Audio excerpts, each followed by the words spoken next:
Começou. Boa tarde, pessoal. Vamos começar aqui mais uma formação. Hoje, o tema de hoje, a gente vai falar sobre confissão.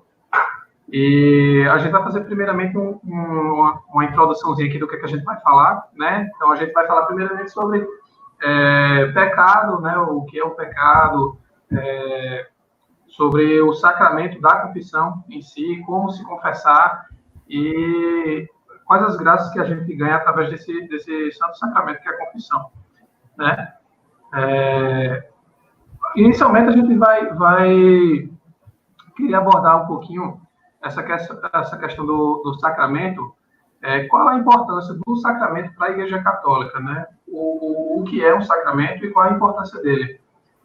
A gente pode entender os sacramentos como um sinal visível da graça invisível que Deus opera na humanidade. Então, assim, a gente tem que entender que, desde o Antigo Testamento, tudo que acontece com a humanidade tem certas simbologias, certos rituais e coisas que nos levam a ter uma conexão maior com Deus, né? E Jesus, quando ele se encarnou, o Verbo encarnado, ele deixou para a gente também sinais visíveis da presença real dele aqui na humanidade, né?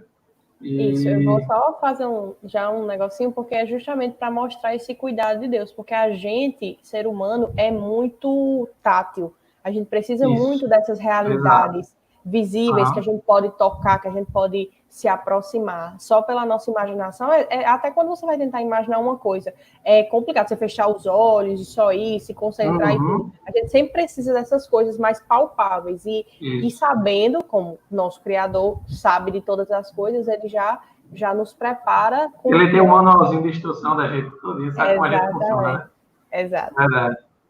Pronto, e assim, através desses sacramentos, né, desses sinais visíveis, a gente consegue obter graças de Deus. Então, a gente tem o batismo, a confirmação, que é a crisma, a confissão, e todos os outros sacramentos que a gente tem, que a gente tem até formação sobre isso também.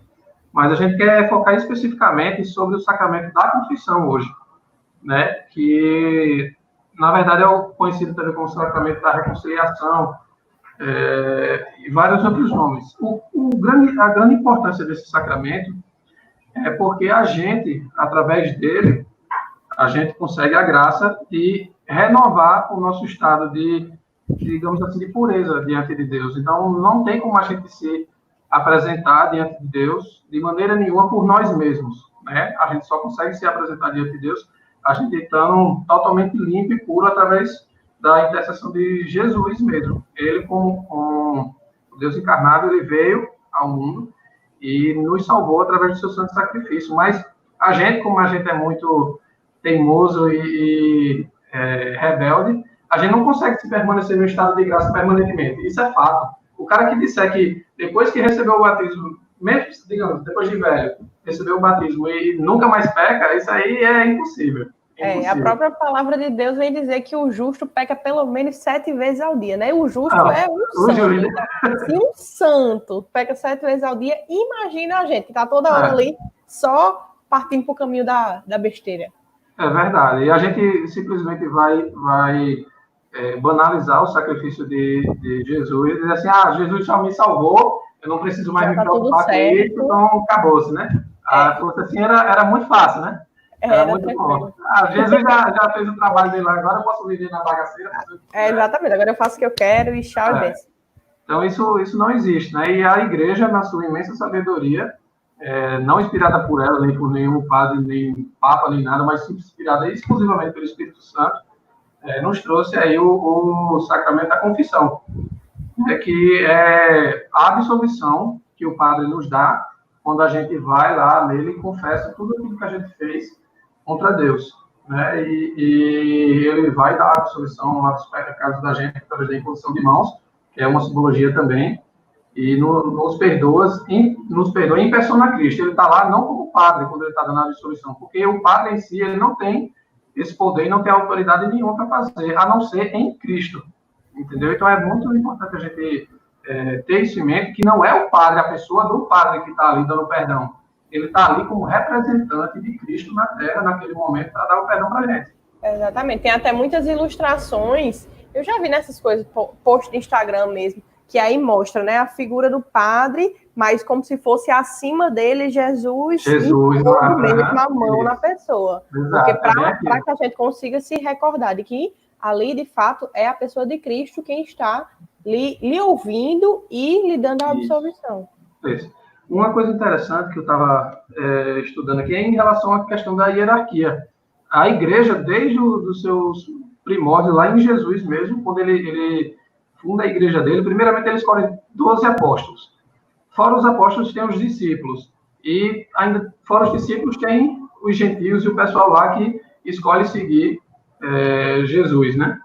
Esses são os discípulos. Mas o que é interessante a gente notar é que existe uma certa hierarquia dentro da igreja, desde a época de Cristo, né? Tinha os apóstolos, que eram aqueles que estavam bem mais próximos de Jesus, que conviviam diariamente com Jesus. Tinha os discípulos e tinha as pessoas comuns.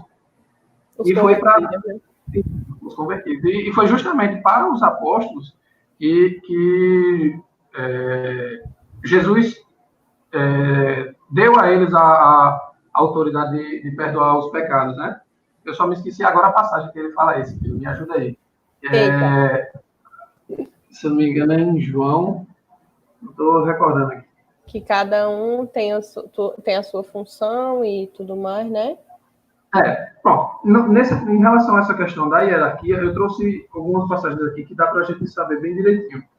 Ó, em 1 Coríntios, capítulo 12, no versículo 14, é uma coisa que isso aí foi uma coisa que eu achei muito interessante, que é a comparação da igreja com o corpo, que é o corpo místico de Cristo, né? A gente é o corpo de Cristo, é como igreja. E ele fala assim, o corpo não é feito de um só membro, mas de muitos. Aí lá em Coríntios, no mesmo capítulo 12, no versículo 21, ele vai dizer, o olho não pode dizer à mão, eu não preciso de ti, e nem a cabeça aos pés, eu não preciso de vós. Aí muita gente que diz, como é que eu vou me confessar com um padre que é tão pecador quanto eu? Né? Então, como é que eu vou... Esse padre, qual a autoridade que ele tem para estar absolvendo meus pecados? Como é que ele vai querer perdoar os meus pecados? Quem é ele para estar querendo me perdoar? Eu me confesso com Deus, eu falo direto com Deus. Eu não me escuta. A gente não entende que cada membro da igreja, todos nós, a gente aqui na pastoral da Crisma, tem todas as pastorais, o padre, o bispo, o papa, então tem toda uma hierarquia e um funcionamento. Cada pessoa é um membro, como um corpo mesmo. Tipo, um dedo mindinho, ele pertence ao corpo do mesmo jeito que um fígado, que um rim. Então, cada um tem sua função e sua responsabilidade e sua importância, né? Aí, só para a gente finalizar essa parte em relação à hierarquia, eu acho interessante também essa parte aqui, do versículo 27 a 30, de Coríntios também. Ele fala, ora, vós sois o corpo de Cristo, e cada um, de sua parte, é um de seus membros. Na igreja, Deus constituiu primeiramente os apóstolos, em segundo lugar, os profetas, em terceiro lugar, os doutores, e depois os que têm os dons de milagres, dons de curar, dons de socorrer, dons de governar e falar diversas línguas. São todos apóstolos? Isso é interrogação. São todos profetas? São todos doutores? Então, aí ele deixa muito claro que a igreja é realmente um sistema, é um corpo mesmo, que cada membro tem sua função, tem sua responsabilidade. Então, um padre, quando a gente fala que ele tem a autoridade, é porque foi instituída por Deus. Então, no corpo místico da igreja, o padre ele tem a função de perdoar os pecados da gente pelo dom que o Espírito Santo concede a ele. Exatamente. E os bispos como sucessores, né? Uma coisa que a gente estudou lá na formação sobre igreja, como sucessores dos apóstolos, tem já esse poder, como se fizesse parte deles mesmo. E dão essa confissão especial para que um padre possa receber as confissões e tudo. É muito bonito. Essa passagem do corpo, me vem à mente duas coisas, sabe? Eu acho muito, muito massa. Primeiro isso, da gente ver como está tudo interligado, de como todos são importantes. E, em segundo lugar, de você reconhecer o seu lugar e saber de quando você vai mal, tudo vai mal. Você é responsável também pela saúde e pela vida da igreja. Porque no momento que você está em pecado, que você está mal, que você está cabisbaixo, que você está com qualquer coisa que seja, você faz parte desse corpo. Então, independente de que se você é o dedo mindinho, se você é um órgão, a igreja toda Todos são importantes. sofre com isso. E o próprio Cristo sofre com isso também, porque ele é a cabeça da igreja. É muito bom dessa passagem você ver essa parte também, sabe? Eu achei muito forte isso que você diz. O olho não pode dizer à mão, eu não preciso de ti. E nem a cabeça dizer aos pés, eu não preciso de vós. Porque todos são importantes, né? Exatamente. Pronto. Posso continuar? Vai. Então, o Will Cat vai fazer uma relaçãozinha sobre um sistema de computador que precisa constantemente de uma atualização e tudo, que aí Arthur falou, né? Mas eu já me batizei e pronto, Jesus já pagou o preço, eu já fui limpo do pecado e tudo, vou-me embora, viver do jeito que eu quero. Só que aí o Will Cat faz exatamente essa ligação, de mostrando de que com o tempo, conforme as coisas vão acontecendo, a gente precisa de uma limpeza, a gente precisa de uma atualização do nosso sistema, a gente precisa renovar aquelas coisas que a gente acredita. E é aí que a confissão entra, como essa limpeza, como essa mudança dentro de você. Para falar sobre isso, né, da confissão, a gente precisa relembrar um pouco sobre pecado. Infelizmente, vocês não lembram das formações que a gente teve, a gente sofre com esse problema muito forte, mas aí por isso que a gente vai falar aqui de novo sobre pecado, porque são coisas que estão intimamente ligadas. Só existe o sacramento da confissão porque nós seguimos como concupiscentes, né? Ali ligados ao pecado, determinados ao pecado. É um carro que foi limpo realmente pelo batismo, da mancha do pecado original, mas ele continua empenado e indo para a via do pecado toda hora. Então, a confissão serve para fazer essa limpeza novamente, para nos recordar do que Deus nos chama e seguir pelo caminho que Ele espera. E aí a gente vai falar um pouquinho sobre pecado, no Yucat amarelo, certo? Lá no 315, a pergunta 315. O que é um pecado? O pecado é uma palavra, um ato ou uma intenção com que uma pessoa atenta consciente e intencionalmente contra a verdadeira ordem das coisas, tal como a projetou o amor de Deus. Então, você pode pecar por... Isso aqui vem falar, né? Você pode pecar por pensamentos, você pode pecar por ações, e você precisa ter consciência de que você está pecando. Aí, uma coisa que a gente lida muito no tempo de hoje, provavelmente você vai ter o que dizer disso também, Arthur, é que as pessoas, mas isso é besteira, isso todo mundo faz, isso não é pecado não, gente, isso é muito ultrapassado. Só que não. Como Arthur disse no começo, a gente veio com o manual de instrução, e a gente vai falar um pouco mais à frente sobre os 10 mandamentos. Ninguém lê o manual, né? Exatamente. Hoje em dia ninguém lê o manual. Como para tudo. E é isso. As coisas são pecados e Deus é tão bom que Ele nos diz e nos mostra. E você, seja sincero com você mesmo, você aí que vai nos assistir depois, e a gente faz essa reflexão também, de que quando você faz uma coisa errada que é pecado, muda alguma coisa dentro de você. Isso é um fato. Era exatamente isso. Eu ia até fazer um parênteses aqui, porque por mais que a gente não leia e não saiba, Deus já escreveu na alma da gente todos os mandamentos dele.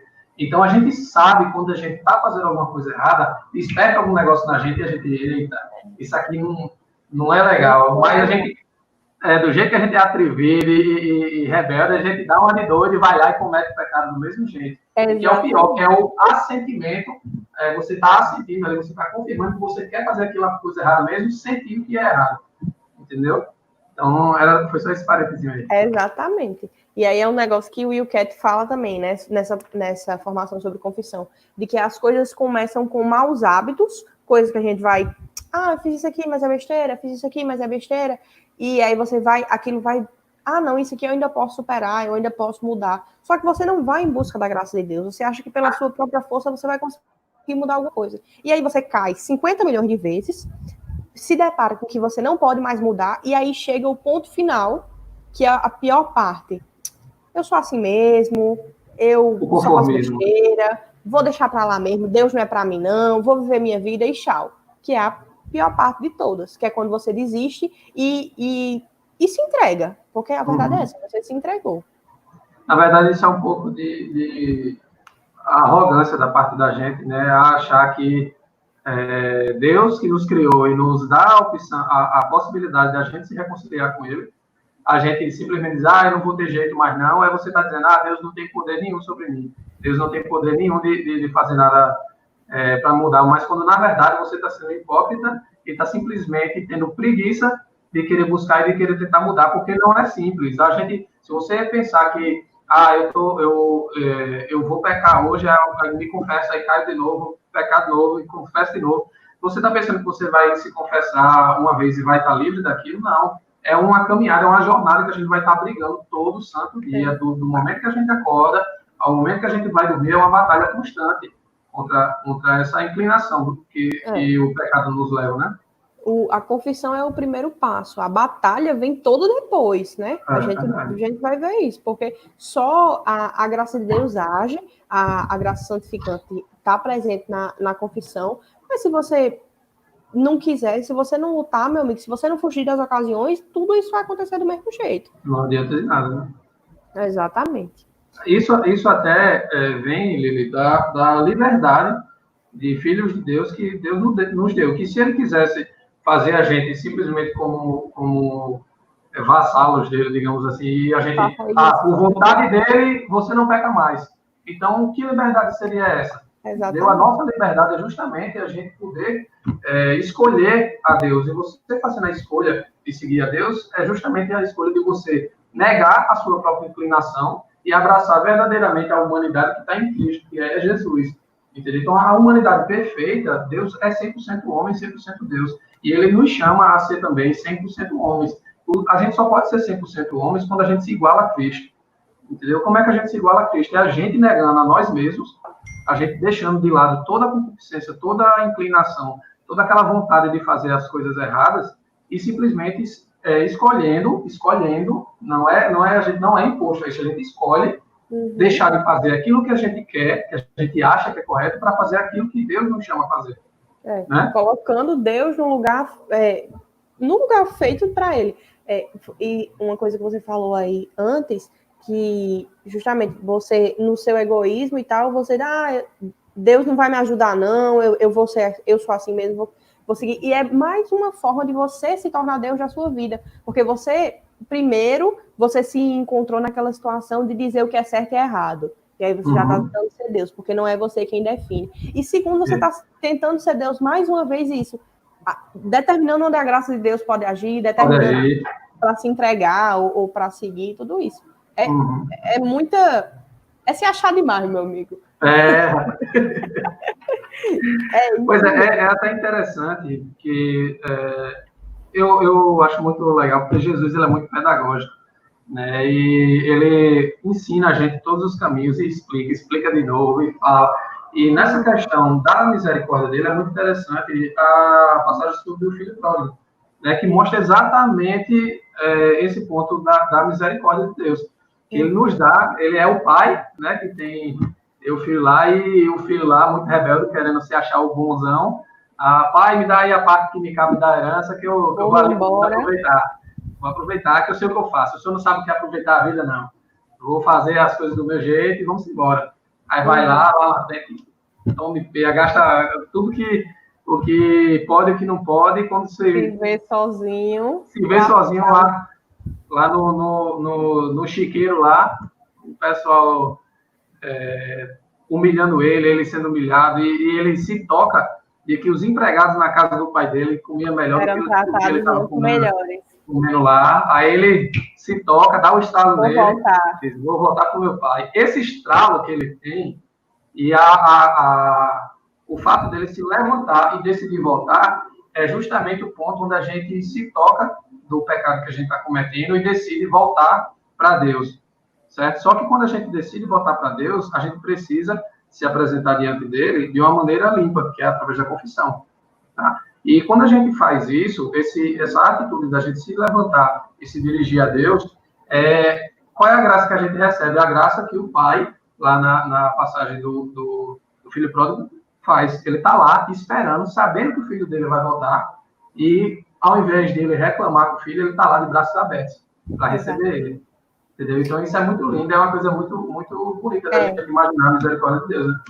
É tanto que na Bíblia, essa parábola, apesar de ter ficado conhecida como do filho pródigo, em algumas, pelo menos na minha, ela vem escrito o pai misericordioso, a parábola do pai misericordioso. Porque o que é mais importante nessa história, o que é para ficar, o que é da pedagogia dessa história, não é só mostrar a merda que você fez, querendo ter tudo e gastar, não. É mostrar que o pai misericordioso, bondoso, continua lá lhe esperando. E na hora que você chega, ele não é pequeno e medíocre que vai passar na sua cara as coisas que você fez, não. Pelo contrário, aí a parábola continua, né? Dizendo que nem não quer nem saber, abraça o filho e bota roupa nova e não sei o quê, e transforma todas as coisas. Manda matar boi, manda fazer festa. Exato.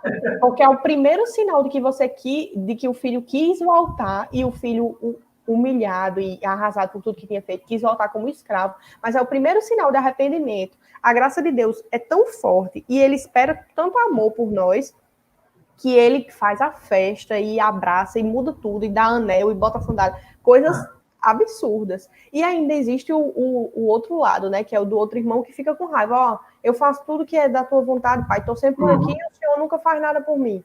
Nunca festejou comigo. Aí esse menino foi lá, fez tudo de errado, gastou o dinheiro todo e quando volta o senhor faz a maior festa. E é mais um lado da nossa miséria. De ver o outro e ficar, caramba, tá vendo? Eu rezo de interessante, porque ele fala, né? Mas, meu filho, tudo que tens aqui nesse reino é teu, entendeu? Então, ele simplesmente, até uma certa inveja que ele sente assim, porque ele viu que o filho foi lá, fez besteira e voltou, aí ele, ao invés de se alegrar junto com o pai de ter um irmão de volta, ele fica com raiva porque o pai se alegrou, porque o filho pôde fazer besteira e voltar e ser recebido com festa, mas ele estava ali e nunca teve festa para ele. Só que ele não se toca das graças que ele já tem na vida dele. Com certeza. Entendeu? O outro irmão teve que se lascar lá fora para aprender. Entendeu? Então, às vezes, isso é questão da gratidão também, que a gente tem que ser muito grato a Deus por tudo que a gente tem. Entendeu? E não estar olhando simplesmente para a vida do outro, mas olhar para a nossa vida e ser grato. Né? Só um parênteses rapidinho.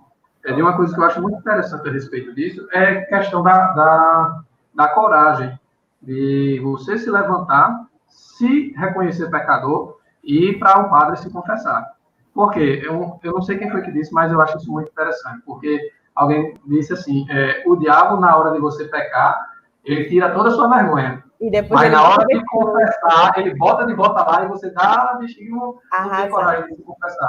Por exemplo, eu, de cair no mesmo pecado, aí o ápice da vergonha. O que é que eu já fiz? E aí, porque eu gosto de fazer essa coisa de aproximar, para ver que a gente não está querendo ser melhor que ninguém.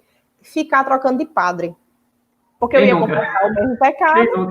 E aí, para não passar a vergonha, eu ia me confessar, estava arrependida, ia me confessar com arrependimento. Mas aquela pontinha de vergonha dizia, mas eu não vou em padre fulano, não, que ele já sabe.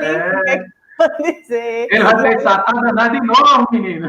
Exatamente. E aí já passei por uns 15 padres diferentes, assim, na hora da confissão. Mas o importante é isso, você se reconhecer, ir fechando essa parte do filho pródigo, é isso que a parábola traz. Você se reconhecer na sua condição de pecador e de miserável, você ter a coragem, o mínimo que seja, de se levantar, porque é isso que a parábola mostra. Com um passo de coragem que o filho pródigo teve, o pai deu 10 passos em direção a ele, fazendo tudo, porque Deus espera você, de verdade. Então, e é preciso que você chegue lá na verdade do seu coração e se humilhe. É um fato da confissão. Eu prefiro muito mais quando é uma confissão que você consegue fazer de joelhos, porque naquele momento você mostra até o seu corpo, para o seu corpo levar para a sua alma, né? O que você precisa de mudar naquilo, de você demonstrar que é preciso uma sensação diferente, aquele é um momento diferente. Você está de joelhos, você está ali. Eu fiz isso, me arrependo disso.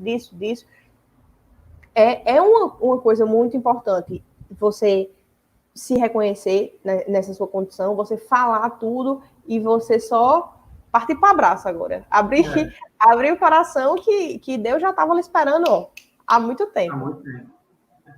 É bom a gente falar sobre a confissão em si, como é que a gente faz uma boa confissão, como é que a gente consegue fazer a confissão. A gente sabe que para você se confessar, você tem que ir numa igreja ou diretamente com um padre e solicitar a ele o sacramento da confissão. Né? Só que antes disso, você precisa fazer um exame de consciência. E muitas vezes a gente não faz um exame de consciência bem feito. Como é que consiste o exame de consciência?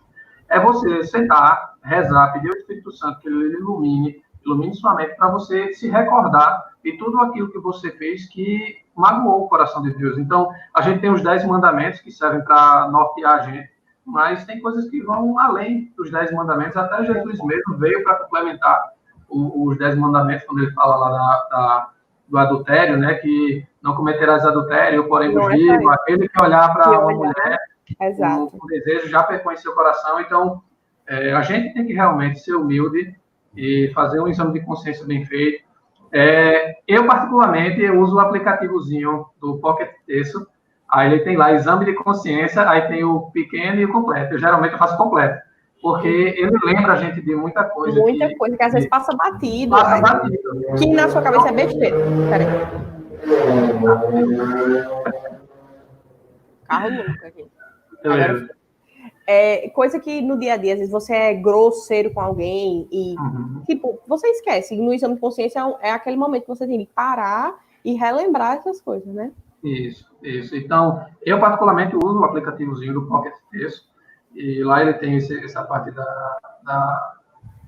do exame de consciência, né? E a partir desse exame de consciência que você faz, se você quiser anotar, quiser fazer algum lembretezinho para você chegar lá no padre e realmente contar para ele tudo que você fez. É interessante você contar, inclusive, quantas vezes você cometeu aquele pecado que você lembrar. Foi, aí quantas vezes foi aquilo, e se você... tem outra coisa. Se tiver algum fato que deixa aquele pecado mais forte, né? O exame de consciência vai sempre ajudar a gente a perceber isso. Eu gosto muito disso que você disse, de anotar, porque é uma coisa importante sobre a confissão. Gente, tem que falar todos os pecados que você cometeu. Tudo. Não esconda. Se você esconder uma coisa por vergonha, por má vontade, saiba que a sua confissão não valeu, não aconteceu. Isso. Você pode enganar muitas pessoas, mas você não vai enganar a Deus. Então, é preciso que você se prepare bem, que você vá com consciência e que você não busque essa enganação, essa mentira. É preciso falar tudo de coração aberto e sabendo que, tipo assim, o padre já ouviu esse pecado seu, ele já escutou muito piores por aí. E que todos nós precisamos nos confessar, inclusive o Papa procura um sacerdote para poder se confessar. Todos nós precisamos. E é aquilo que a gente começou falando, a pessoa de Cristo. É o próprio Cristo que está ouvindo você e que vai lhe perdoar. E assim, é interessante também, a gente fala muitas vezes para a gente que não tem o hábito de se confessar, mas tem gente também que criou realmente um hábito de forma errada de se confessar. Vai lá simplesmente para bater ponto e dizer, fez isso, não, mas não tem realmente uma conversão, um desejo real de não mais cair naquele pecado, porque a grande sacada da confissão é você se conhecer, saber quais são as suas inclinações a fazer coisa errada e decidir de verdade a mudar. Porque não adianta de nada você chegar lá no padre com sua listinha lá e fiz isso, aí o padre vai lá, eu te absolvo em nome do Pai, do Filho e do Espírito Santo, e você sai de lá e faz de novo a mesma coisa. Ou pior, você cometeu um pecado pensando, não, vou cometer esse pecadinho aqui, depois eu vou lá e me confesso. E tá tudo certo. Não adianta. Então, o chamado à conversão é uma oportunidade que a gente tem de mudar. Não é uma oportunidade que a gente tem de fazer de novo. Entendeu? É da gente mudar. É a conversão. A mudança de sentido, porque conversão é mudar o sentido da sua vida. Se o seu sentido estava errado, estava fazendo besteira, conversão é isso, para você mudar o sentido e tentar fazer as coisas certas. Óbvio que não quer dizer que é isso, Arthur já disse, que vai ser fácil, que vai parecer um milagre. Óbvio que Deus opera milagres, mas não é assim que as coisas acontecem. Deus agiu e plim, nunca mais vou pra cá. Obrigado, meu Deus. Não é assim. Fácil, até parece. Se eu soubesse, tinha vindo antes. Não, você precisa mudar realmente e trazer um novo sentido para a sua vida. Uma coisa que eu gosto muito de trazer quando falo de confissão é que, naquele momento, você está ganhando de Deus uma página em branco para reescrever a sua história.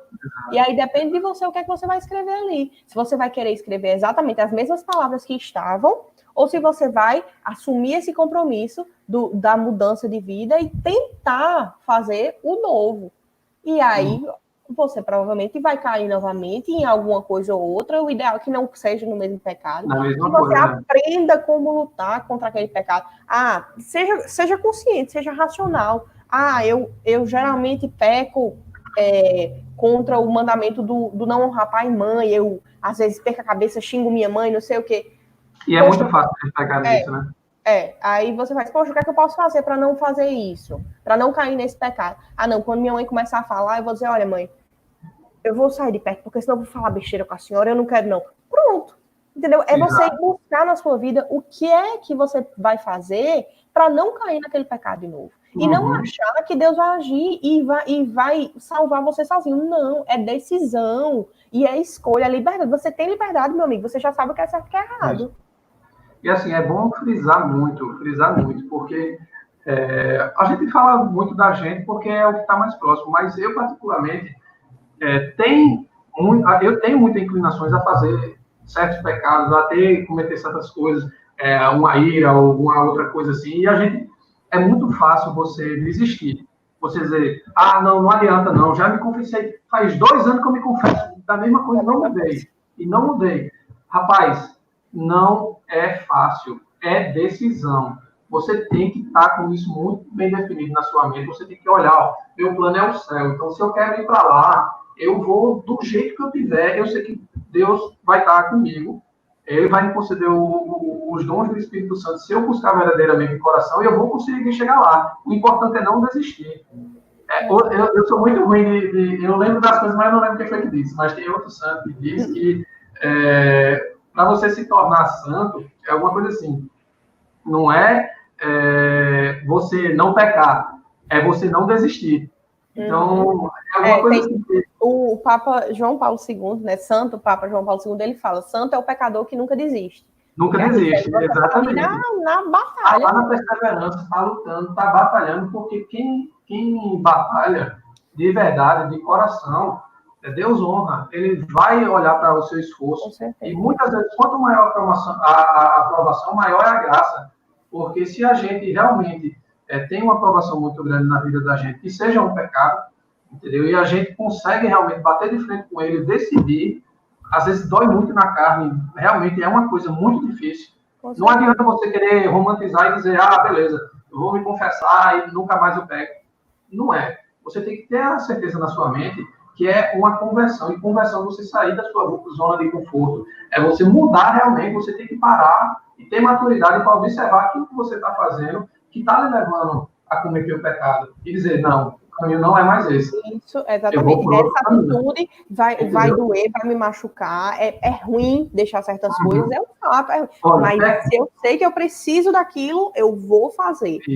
Apesar daqui da crise, só mais uma coisa, a gente tem gente muito nova, mas a maioria de vocês que vão assistir a gente já passa dos 15, 16, a gente já tem gente mais velha de mais de 20. É preciso assumir essa batalha e parar de romantizar tudo e parar de se vitimizar, né? Muito fácil dizer, não adianta, Deus me fez assim, eu vou fazer do jeito que eu Todo mundo faz isso, mas é normal da adolescência, a juventude, é isso mesmo, juventude fica com todo mundo, dança todo tipo de música, se expõe de toda forma, é normal. Nem tudo que é comum é normal. A gente tem que parar para ver e criar esse espírito de conversão, de mudar de vida, de parar para entender o que é que Deus quer para você. E é isso que esse ano de aprendizado vem trazer, né, para a gente.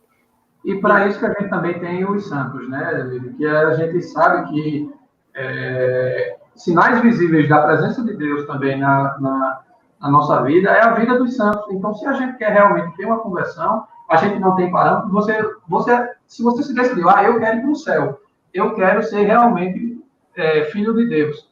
Você vai olhar para o seu amigo que está lá, sei lá, fumando maconha, dançando lapada na rachada, ou seja lá o que for, ou você vai estar olhando para a vida dos santos. Aqueles que realmente entregaram sua vida e decidiram realmente por querer seguir a Cristo, entendeu? Não adianta você estar querendo se enganar, bicho, não adianta. Você tem que ter muito isso certo na sua cabeça. Ó, se eu quero ir para o céu, o caminho é esse, não é esse outro, não. Então eu tenho que decidir para ele. Você querer moldar Deus para caber na sua vida, você querer moldar... Ele não muda. Deus perdoa. Exatamente. Deus perdoa, todo mundo faz isso. Se for assim, todo mundo vai para o inferno. Pode ser, meu amigo, pode ser. Mas a oportunidade de ir para o céu está aí. E a gente tem onde se espelhar. Né? Exato.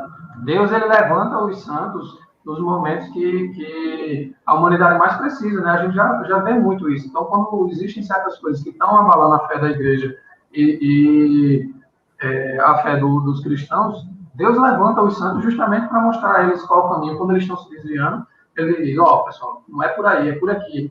Olha esse exemplo desse meu filho que está seguindo o que eu estou pregando. Então, você tem que realmente saber o que você quer.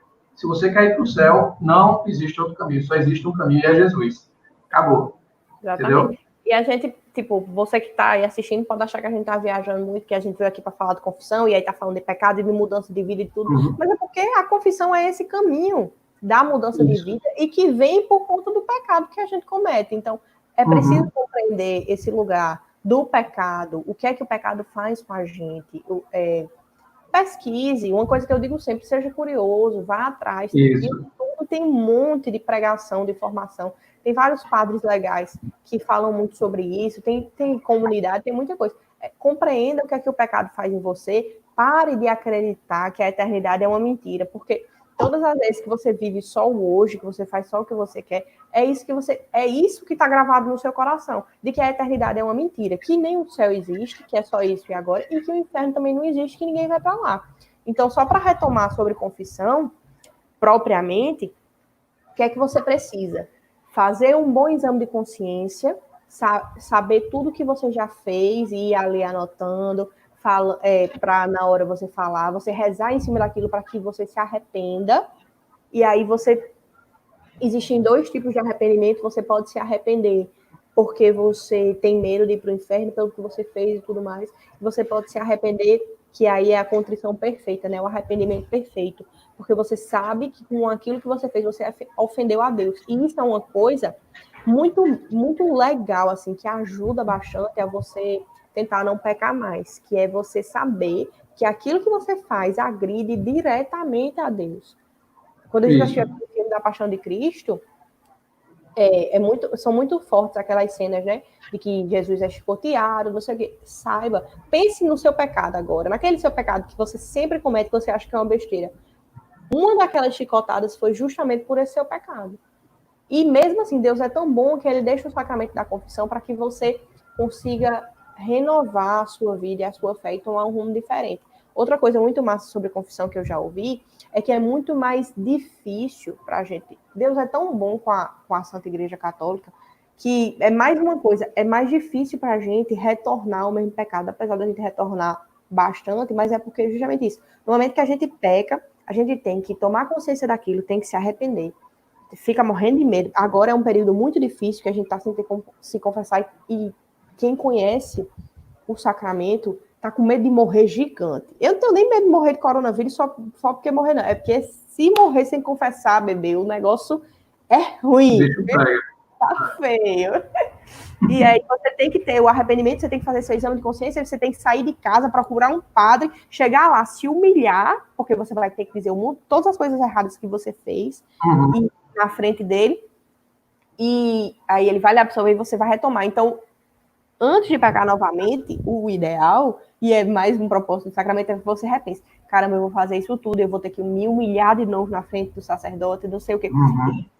Não é legal, não é uma coisa legal. Vou me confessar porque é bacana. Não, bicho, você vai se confessar. Vou me confessar porque eu preciso. Eu preciso daquilo. Eu estava fazendo uma reflexão, até anotei aqui. Vamos trazer para a realidade da gente, porque o que é o pecado, se não você se afastar e você magoar o coração de Deus? Entendeu? Você está realmente meio que, vamos ser bem assim, escrachado. Você está cuspindo na cara de Deus, praticamente. Quando você pega, você está simplesmente negando tudo aquilo de bom que Deus tem para nós e está dizendo, eu não me importo contigo, Deus. Aí eu vou fazer... Imagina que você tem alguém que você gosta muito. Imagine, faça esse exame, esse exercício. Imagine que você tem alguém que você gosta muito, que você realmente, a pessoa que você mais ama na sua vida. Imagine que essa pessoa lhe ama de volta muito mais. Aí você pega e simplesmente trai ela da maneira mais vil possível. Você dá uma punhalada mesmo nas costas dela, de uma maneira horrível. Aí você, depois de fazer isso, você chega para ela e diz, ei, posso morar na tua casa? Imagina essa situação. Porque se você morrer em pecado, você só tem dois destinos. Você só tem dois destinos. Você vai para o céu ou vai para o inferno. Entendeu? Aí tem o purgatório também, mas aí o purgatório ele é um caminho que vai levar você para o céu. Aí fica para outra formação. Mas é interessante você imaginar isso. Você está magoando uma pessoa de uma maneira tão vil e tão mal que a pessoa simplesmente, se fosse uma pessoa normal, nunca mais iria olhar na sua cara. Entendeu? Mas só que Deus não é uma pessoa normal. Deus é Deus. Entendeu? Então, ele, na imensa misericórdia dele, nos dá a oportunidade de nos reconciliar com ele através da confissão. Entendeu? Então, assim, você tem que ter ideia da dimensão do pecado, mas você tem que ter a certeza de que maior do que qualquer pecado é a misericórdia de Deus. E ele nos dá a opção do sacramento da confissão para que a gente meio que peça desculpa à pessoa que a gente magoou, nos humilhe diante dela e diga, olha, pelo amor de Deus, eu não vou mais lhe magoar. Eu agora vou ter a vergonha da minha cara. Aquela minha situação que faz eu pecar, eu não vou mais fazer aquilo, não vou mais me colocar nessa situação. E a confissão... falar e abre. Você pode fazer isso muito bem na sua casa lá, se ajoelhar diante de Deus e pedir perdão para ele. Só que é muito fácil. E é aquilo que Lili falou logo no início. A gente, como ser humano, Deus nos conhece. Ele sabe que a gente precisa de algo palpável para a gente dar valor, para a gente sentir, a gente ter aquela sensação. E o sacramento da confissão, você está diante de um padre, é como você estivesse realmente diante de Deus ali. Entendeu? Deus, como aquela pessoa que eu falei na analogia, que você magoou, está ali, na presença do padre, e você vai estar dizendo para ela, olha, eu fiz besteira, por favor, me perdoa. Eu prometo que eu nunca mais vou pecar. Nunca mais eu vou lhe magoar. Por favor, o senhor me deixa entrar na sua casa. É isso que você está dizendo ali na hora da confissão. E o padre, ali na pessoa de Cristo, vai dizer, eu te absolvo os teus pecados em nome do Pai, do Filho e do Espírito Santo. E a partir daquele momento, é como ele falou, você está com uma página totalmente em branco para reescrever sua história para Deus. Você vai dizer, Deus, a partir desse momento, eu quero seguir fielmente tudo aquilo que o Senhor quer para mim, tudo aquilo que o Senhor sonhou de bom para mim, eu vou fazer. Entendeu? Eu sei que vai ser difícil, mas o Senhor vai me ajudar, eu vou pedir essa graça, que o Senhor me dê a graça de não mais pecar e vou seguir perseverante. E se eu errar de novo, eu venho aqui de novo e vou lhe pedir perdão de novo até eu mudar ou até eu morrer e estar de graça. É assim que tem que ser. Entendeu? Você ser corajoso e ter confiança de que Deus ajuda você, que quer você por perto, ir lá e seguir, meter a cara mesmo, e tropeçar e levantar, e ir de novo, e confessar de novo, e ir embora. E aí, sabendo, Arthur falou aí quase a formulazinha do ato de contrição, que é o que a gente fala no final, né? Depois você disse lá todos os seus pecados, tudo mais, aí o padre fala, pronto, agora resta seu ato de contrição. Aí você vai dizer, meu Deus, eu me arrependo de todo o coração de vos ter ofendido, porque sois tão bom e amável, e prometo com a vossa graça, porque é preciso ter a graça de Deus, prometo com a vossa graça nunca mais pecar, meu Jesus, misericórdia. Isso aí você não precisa decorar, porque eu falei não, porque tem escrito, e nos cantos, às vezes até no confessionário mesmo, para você ler na hora. Mas é bom você decorar para passar o dia todo pensando nisso. Exatamente, fazer atos de contrição contínuos na sua vida, sempre você, porque você não é santo, meu amigo, ainda, mas a gente está lutando para ser. E um santo peca 7 vezes ao dia. Então, mesmo um santo, o maior dos santos, teve que fazer um ato de contrição várias vezes em sua mente e se arrepender do mal que fez a Deus. E, às vezes, aquela coisa que ele deixou de fazer, daquela vez que ele teve preguiça, de todas essas coisas, porque essas coisas são pecados. E a gente precisa reconhecer também o que é pecado. E é por isso que a gente tem os 10 mandamentos, tem os desdobramentos disso. O exame de consciência ajuda, porque ele traz os pecados veniais também, o que mancha a sua alma. Tudo aquilo que mancha a sua alma é preciso ser lavado. Isso. E isso vai ser lavado com o sacramento da confissão. Uma coisa que eu achei interessante, que eu vi um dia desse, um negócio de política que não tem nada a ver, mas que é uma frase muito correta, é que diz assim, O preço da liberdade é um eterno estágio de vigilância. Então, para você poder exercer sua liberdade, você vai ter que sempre estar atento. Quando a gente traz isso para a vida cristã, realmente a nossa liberdade, ela nos coloca no estado eterno de vigilância das nossas atitudes. Então, a gente vai ter que estar toda hora realmente vendo se a gente está seguindo de acordo com aquilo que Deus quer. Por quê? Quando a gente escolhe simplesmente negligenciar isso, a gente está escolhendo o inferno. Isso é fato, não tem para onde correr. Se você é cristão, se você realmente acredita em Deus, você tem que entender que a verdade é uma só. A verdade não se molda ao seu achismo. Não. Entendeu? A verdade, ela não... Porque você tem uma mentalidade a respeito de certas coisas, não vai dizer que aquilo é verdade, você tem que pesquisar, você vai ter que ler. Leia a Bíblia, leia o catecismo, veja se realmente tudo isso que a gente vem falando aqui é real, é verdade, porque tudo que a gente se baseia está aqui, baseado na Bíblia, no catecismo. Entendeu? A gente não está falando nada que seja... Isso, na verdade, eu acho legal, porque é uma frase que eu ouvi também. A gente tem um compromisso com a verdade e não adianta você achar... tentar criar a sua, porque a verdade é uma só e a verdade é o próprio Cristo. Não tem para onde correr. A verdade é Cristo. Tudo longe dele é mentira, farsa e enganação, entendeu? E é obra do mal. Tudo longe de Cristo é mentira. E isso eu falo tranquilamente. Falo como alguém que faz muita besteira, que erra muito, mas que está tentando e que já reconheceu. É uma coisa que eu já reconheci na minha vida, pela graça de Deus, porque se não fosse por ele, eu estaria fazendo as mesmas merdas que eu fazia sempre, e que eu caio sempre também, mas pela graça de Deus, hoje eu sou capaz de dizer que a verdade é Cristo, e não adianta você sair buscando outras coisas, você só vai se enganar. E aí eu quero... Vai falar mais alguma coisa sobre isso? Não. Pronto, eu vou só citar agora os 10 mandamentos. Caso você não se lembre, a gente já falou disso, porque você, quando eu digo, não estou dizendo Arthur não, né? Arthur se lembra. Estou dizendo você, querido Crismano, que está aí nos assistindo.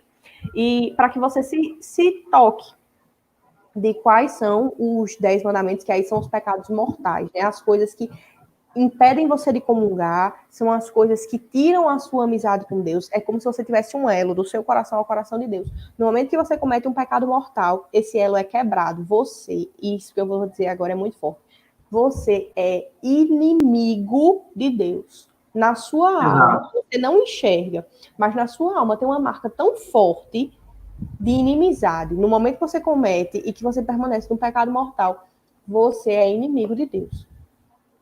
Vai falar? Fala. Não. Não? Exatamente. Então, não acho que é brincadeira, não acho que é pouca coisa. Pecado mortal é coisa séria, que machuca a gente profundamente. Que aí foi uma coisa que Arthur disse. Se você morrer desse jeito, você vai para o inferno. É isso que o catecismo e a igreja nos ensinam. Que a alma que morre em pecado mortal é a própria alma.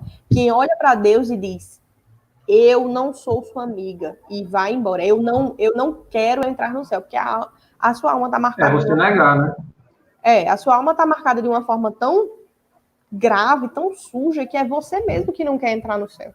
Porque você vê que você não faz parte daquilo. Então, os 10 mandamentos são: primeiro, amar a Deus sobre todas as coisas. Segundo, não falar o nome de Deus em vão. Então, não usar o nome de Deus como se fosse banal. O terceiro, santificar os dias do Senhor, né? E os dias de festa. Guardar domingos e dias de festa. Então, é o dia da Santa Missa, o dia de alguma solenidade, tudo isso são dias que precisam de uma atenção diferente, que nos leve para Deus. Honrar pai e mãe, não matar, não cometer adultério, que aí a sabedoria da igreja nos ensina, que é não pecar contra a castidade. O sexto mandamento, não pecar contra a castidade. Não é só você estar casado com alguém e trair ela. Você pode, que aí foi uma passagem que Arthur trouxe também hoje, você pode pecar contra a castidade de diversas formas, inclusive com o olhar e com o pensamento. Nosso Senhor Jesus Cristo fala: aquele que olhar e cobiçar a mulher no seu coração já pecou. Não é só fazer, não. Os seus olhos fazem você pecar, sua mente faz você pecar. E eu acho que é o evangelho até de hoje, ou foi de ontem. Acho que foi de ontem, né? Dos olhos que você corta. A coisa é tão séria, o pecado mortal é tão sério, que nosso Senhor Jesus Cristo diz que se o seu olho leva você a pecar, você corte o olho, porque é melhor você ficar cego do que você não entrar no reino dos céus. Óbvio que Deus não está dizendo, meu Deus, eu peco olhando muito para as neguinhas no Instagram, vou furar meus olhos. Não, furar meus olhos.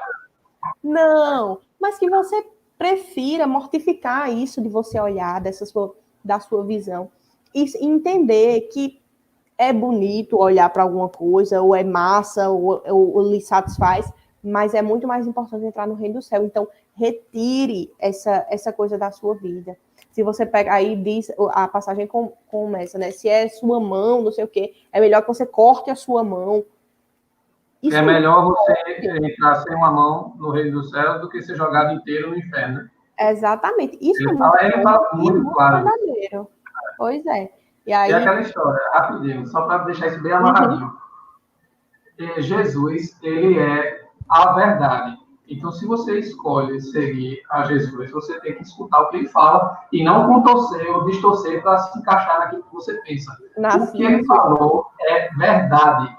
Entendeu? Se você é cristão, se você se diz cristão, você não tem que acreditar em ator, nem em ninguém que ele diz, não. Você tem que acreditar naquilo que Deus diz, que Jesus diz, que está escrito na Bíblia. Entendeu? Então, você tem que ter essa humildade e essa sabedoria de entender que quando Jesus fala uma coisa, primeiro ele fala pedagogicamente, ele explicando, e você tem que entender que aquilo é uma verdade. Entendeu? Não é uma ficção, uma coisa que está muito distante de você, não. Não, tá ali pertinho. E é para lhe salvar, porque ele diz, é melhor que você entre no reino do céu dessa forma. Porque tudo que Deus diz, e aí é uma coisa que, mais uma passagem que o Cat traz, que Jesus Cristo vem para os doentes, não para os sadios. Então, tudo que ele tem é para lhe deixar saudável, é para mudar a sua vida, é para fazer com que você consiga entrar no reino do céu. Seja capenga, sem a perna, sem o olho, porque você fazia muito besteira por aqui, precisou mortificar muito isso. Mas é para entrar no reino do céu, porque é melhor que você sofra aqui e entre no reino do céu, ou que você viva confortavelmente e feliz aqui e termine indo para o inferno inteiro, entendeu? Porque é a eternidade que está em jogo. E aí, continuando os 10 mandamentos, tem depois do 6º mandamento, não pecar contra a castidade. No 7º, não roubarás. 8º, não dar falso testemunho. No 9º, não cobiçar a mulher do próximo. E no 10º, não cobiçar as coisas do próximo. E aí são os pecados, pecar contra os 10 mandamentos são os pecados mortais, são aquelas coisas que tornam a gente inimigos de Deus mesmo. Mas esses mandamentos têm vários desdobramentos que a gente, através do exame de consciência, consegue reconhecer, porque a gente consegue fazer o mal de muitas formas. Infelizmente, a gente consegue... O ser humano é muito criativo. A gente consegue fazer o mal de muitas formas. Então, é importante que você faça um bom exame de consciência, que você anote tudo e que você busque mudar na sua vida nas pequenas coisas, porque é isso que vai tornar você santo. E busque através da confissão. Não é você no seu quarto de noite chorando arrependido, não. É muito bom você sentir esse arrependimento, mas que esse arrependimento mova você a uma atitude concreta. E essa frutifique, né? Isso, essa atitude concreta é o sacramento da confissão. Então, você está realmente afirmando um compromisso ali, diante de um padre, de um sacerdote, uma pessoa ungida por Deus, para estar ali ministrando aquele sacramento e dizendo, eu me arrependo, entendeu? Eu quero mudar com a graça de Deus, que é aquilo muito bonito do ato de confissão. Sohane me mostrou para estudar sobre essa formação um livrinho que a avó dela deu a ela aqui. Aí eu achei interessante que ela tem, respostas da Bíblia, as acusações dos crentes contra a Igreja Católica. Aí é interessante porque ele refuta que muitas coisas que não é só de pessoas de outras religiões que questionam a respeito dos dogmas e dos sacramentos da Igreja, mas de forma geral serve para a gente entender, a gente como católico também, entender o respaldo bíblico que tem cada coisa que a Igreja nos ordena fazer. Aí tem uma coisa interessante que ele diz assim, daí dizer, eu não me confesso com os padres porque eles também são pecadores. Demonstra igual insensatez como afirmar, eu não vou, com minha doença, procurar os conselhos e remédios de um médico porque eles também são doentes. Entendeu? Eu acho isso muito legal, né? Porque é exatamente isso, entendeu? Eles têm o conhecimento, têm o respaldo dado por Deus para poderem tratar dessa sua doença, que é esse pecado infeliz que você carrega aí com você. Né? Seja lá qual for, assim, uma das coisas que eu e Arthur, a gente selecionou para ir fechando a formação, e agora já se encaminhando para os minutos finais, é isso. Porque já vão em 54 minutos isso mesmo. encerrar. De você, que é uma frase, eu vou ler o que é que tem no YouCat Laranja, né? Que infelizmente a gente não consegue ler todo mundo junto hoje, mas pecado não é só quando eu me manifesto sem amor, é também quando me debruço sobre mim mesmo, sem deixar que Deus me ame primeiro. Se eu rejeitar o seu amor incondicional, tudo o que terei será a negação do amor. Então, além dos 10 mandamentos, além de todas essas coisas que a gente pode fazer, o ato de você se fechar na sua soberba, de você se fechar se achando o Deus aí da sua vida, que pode dizer o que é bom, o que é ruim, o que faz, o que não faz. Se você pode mudar, se você não pode mudar. É o pior de você não se deixar ser amado, porque foi tudo isso que a gente disse hoje. Foi quem criou você, foi quem lhe deu um manual de instrução, é quem sabe tudo que você precisa fazer para passar a eternidade ao lado dele. E você tá aí achando que a vida é só essa, que você morre aqui e vai viver, que maravilha, viveu 80 anos, e acabou. E tá achando Deus, não é assim, entendeu? Não se deixar ser amado por Deus é o pior dos pecados. Não deixar que Deus aja na sua vida, se achar o dono da verdade e da razão. É a pior coisa, porque daí você barra todo o resto, você barra a graça santificante, você barra que o Espírito Santo age em você, você não busca viver algo a mais. Então, se você está aqui esse ano nessa preparação para a Crisma, hoje a gente está conversando sobre confissão, mas assim, saiba que tudo isso é Deus quem está fazendo para lhe mostrar como você vai chegar à eternidade. Foi o que Deus fez comigo quando eu fiz Crisma em 2017, porque eu conheci tudo isso através da Crisma também. Foi o que Deus fez com Arthur em algum momento da vida dele, quando levou ele a conhecer a verdade. É isso, é conhecer a verdade, se converter, mudar de caminho e lutar, se deixar ser amado por Deus. Porque você só está sendo aquilo que você nasceu para ser quando você abraça o projeto de Deus na sua vida. Tudo longe disso é enganação. Pronto. Então, só para a gente fechar, eu quero deixar uma reflexão aqui para a gente. Porque é o seguinte, eu venho dizendo muito isso com o Sohani, a gente vem meditando sobre isso, porque o amor, Deus é o amor. Então, o amor que a gente sente por Deus ou por qualquer outra pessoa, o amor não é um sentimento. A gente se engana muito quando a gente acha que o amor é um sentimento. O amor é atitude. É atitude. Você dizer que uma pessoa, porque você sente uma coisa boa, porque você sente aquele negocinho gostoso quando está perto dela, isso não é amor, não. Isso é sentimento. Isso passa, uma hora passa. Amor é uma decisão de você ir realmente de encontro àquilo que você ama. Então, se você ama a Deus, se você ama a Deus, se você realmente quer buscar seguir os ensinamentos de Cristo por amor, porque se não for por amor, o amor que o Espírito Santo colocou no seu coração, você tem que fazer coisas concretas, ter atitudes concretas. E a igreja nos ensina como ter essas atitudes concretas, através dos sacramentos, através da santa doutrina. Então, quando você escolhe realmente amar a Deus, você não está escolhendo sentir uma coisa gostosa no seu coração. Você está escolhendo... não adianta, isso... As obras sem a fé são obras mortas, né? É uma coisa assim. Mas, para a gente finalizar, tem um trechozinho aqui que muitas vezes a gente vai rezar, e até para a gente rezar, para pedir para fazer uma confissão boa e a gente fazer um bom exame de consciência, muitas vezes a gente não faz sentindo que está arrependido ou alguma coisa assim, mas a gente tem que fazer o nosso intelecto. Deus nos deu a inteligência para a gente. Quando a gente não sente que está errado, a gente tem que saber que a gente está errado. Entendeu? Muitas vezes a gente faz alguma coisa errada e sente na hora, mas muitas vezes a gente faz uma coisa errada e não percebe. Entendeu? Aí vem o intelecto, a nossa inteligência, para dizer, isso está errado.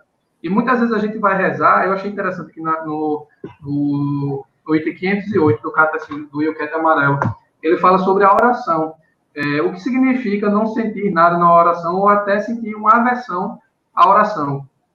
Quando qualquer pessoa que ora tem experiências como distração na oração, o sentido de vazio interior e a aridez e mesmo a aversão à oração.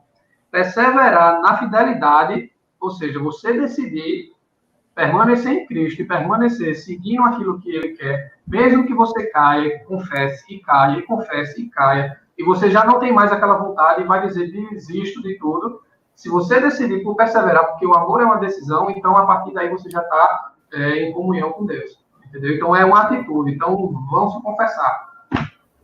É tipo isso. Não queira ser inimigo de Deus. É do mesmo jeito que eu trago isso para mim. Não queira, Liliana, não queira ser inimiga de Deus.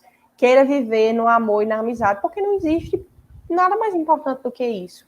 Verdade. Então a gente está num momento de muita esperança de que as coisas vão retornar e de que a gente vai poder ter essa proximidade com Deus de novo. Eu já vi segunda-feira aqui. Vai voltar 30% da capacidade das igrejas. Tomara. Estamos aí, querendo. Dê o primeiro passo. Pare de achar que a vida é só isso. Viva pela eternidade, meu amigo. Isso. Então, é por isso que você precisa se confessar, é por isso que você precisa comungar bem. Você tem um anjo da guarda que Deus lhe deu para lhe ajudar. Então, reze e peça a ajuda dele. Faça um bom exame de consciência e busque amar a Deus. Porque é isso que ele espera. É o Pai misericordioso. É o pai braço aberto esperando a gente. Daquele filho pródigo, exatamente. Tá de braço aberto esperando. Sabe quando você vai cair de novo. E mesmo assim, tá lhe chamando. Filho, vem. Então, eu sempre gosto... Eu já dei essa formação várias vezes e eu gosto de terminar com isso. Pare de perder a oportunidade de pegar a sua página em branco e reescrever a sua história. Não ache que num chorinho de noite, no seu quarto, você vai ganhar essa página e vai viver. Não. A igreja é a nossa mãe e sabe muito mais do que nós. E a igreja nos ensina que a gente precisa dos sacramentos. E a confissão é um deles. Então, busque e tente mudar. Não é fácil, mas saiba que você pode. A Sagrada Escritura vai dizer que Deus não manda nenhuma tentação maior do que a gente possa suportar. São Paulo diz numa carta. Então, é difícil, as tentações vêm, mas saiba, Deus não lhe abandonou e não está mandando nada que você não pode suportar. É você quem está virando as costas para ele e não está agarrando isso. Então, por favor, Crismando querido, reconheça nesse momento o que a gente está tentando falar para você de coração, porque é para todos nós, para que a gente consiga lutar junto, para que a gente consiga mudar junto e para que a gente consiga chegar ao céu. Busque a verdade, e a verdade é Cristo. E se arrependa, se converta e mude de vida para que a gente possa viver a eternidade junto dele. Porque já está redundante, mas eu vou dizer mais uma vez, não é só isso aqui, não é. A vida eterna nos espera. E o pior de tudo é a gente quem decide para onde a gente vai na vida eterna. Exato. É a nossa liberdade, né? Exatamente. É a nossa liberdade. Pois é. Então, como eu falei aí do Santo Anjo, eu queria que a gente, para finalizar, rezasse um Santo Anjo junto, Arthur. Pedindo para que os anjos da guarda da gente nos ajudem, nos auxiliem, nos levem a buscar essa contrição, esse arrependimento e a busca pelos sacramentos. Para que os anjos de todos os crismandos estejam unidos, para que no dia da celebração tenham verdadeiramente pessoas convertidas, decididas a mudar de vida.